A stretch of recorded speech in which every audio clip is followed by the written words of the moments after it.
सोनं घ्या सोनं, सोनं घ्या आणि सोन्यासारखे राहा. हे आपट्याचे पानं म्हणजे सोनं घ्या सोनं, जे आपल्या संस्कृतीमध्ये आहे. जे दसऱ्याला आपण एकमेकांना बोलतो आणि सोनं देतो, म्हणजे आपट्याची पानं देतो आणि सोनं घ्या सोनं असं आपण बोलतो. तर तुम्हाला माहीत आहे का की दसऱ्याच्या दिवशी आपट्याची पानं का दिली जातात? नाही ना? माहिती असेल. एक दंतकथा आहे, मी जस्ट काही दिवसापूर्वी वाचली होती, कुठेतरी पाहिली होती. त्याच थोडीशी एक शॉर्टकटमध्ये सांगते. एवढी पूर्ण माझ्या आठवणीत नाही, शॉर्टकटमध्ये मेन पॉईंट सांगते. तर प्रभू श्रीरामचंद्रजीच्या कुळातला एक राजा होता. तो खूप धनवान होता, श्रीमंत ना. साहजिकच आहे, प्रभू रामचंद्रजींच्या कुळातले ते राजा होते, तर साहजिकच आहे की ती धनवान असणारच. तर त्यांची एक सवय अशी होती, तसे तर पूर्वीच्या काळातले जेवढेही लोक होते सगळे दान धर्म करणारे आणि सगळे चांगलेच होते. आणि प्रभू रामचंद्रजींच्या कुळातलेच म्हटले तर कायच बोलायचं, की ते खूप मोठे दानवीर राजा होते. की कुणीही आलं त्यांच्याकडे तर ते त्यांना काही जे मागितलं ते द्यायचं. तर त्यांना एक दिवस असं झालं की काहीतरी उत्सवात त्यांना जेवढं त्यांचा खजिना होता तो सगळा रिकामा झाला, म्हणजे लोकांना वाटण्यातच त्यांचा खजिना संपला. तर त्यांच्याकडे काहीच राहिलं नाही. दुसऱ्या दिवशी त्यांचा दरबार बसलं. तर दरबारातनं एक साधू बाबा आले, साधू महात्मा आले. तर ते साधू महात्मा आले आणि ते त्यांना बोलले की राजन, मला भिक्षा द्या. तर राजन विचारतात की साधू महात्माजी काय पाहिजे तुम्हाला सांगा.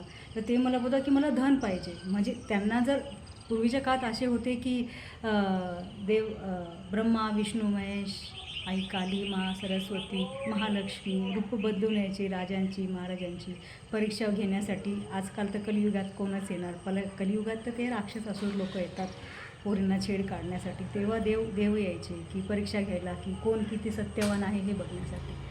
तर ते आले महात्माजी आणि बोलतात की त्यांना परीक्षाच घ्यायची होती.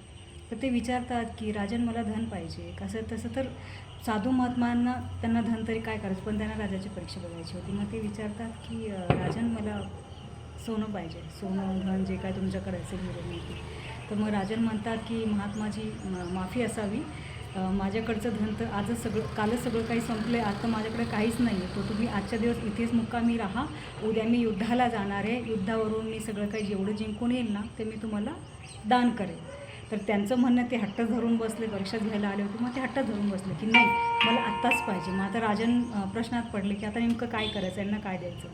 मग राजांच्या जे अंगण होतं ना, अंगणामध्ये एक आपट्याचं झाड होतं सोनेरी रंगाचे. त्यावेळी सत्ययुगात, त्या युगामध्ये झाडं पण असायचे, सोन्या चांदीचे झाडं यायची, हिरे मोतीचे. तुम्ही पाहिलं असेल श्रीकृष्णामध्ये की श्रीकृष्ण भगवान मोती पेटतात आणि मोतीचं झाड येतं. तर त्यावेळी असं असायचं की हे आपट्याचे पानं सोनेरी रंगाचे यायचे. आता तर काय कलियुग आहे, ते काळे पडलेत, ग्रीन कलरचे, डार्क ब्लॅकिश टाईपचे.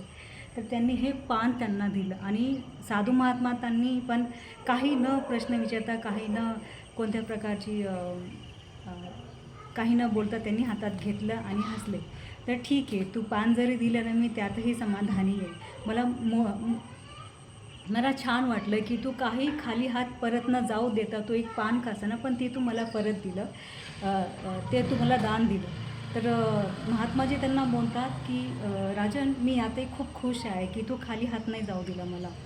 मग त्यांनी त्यांना आशीर्वाद दिला की तुझं नेहमी धनधान्याने भरून राहील.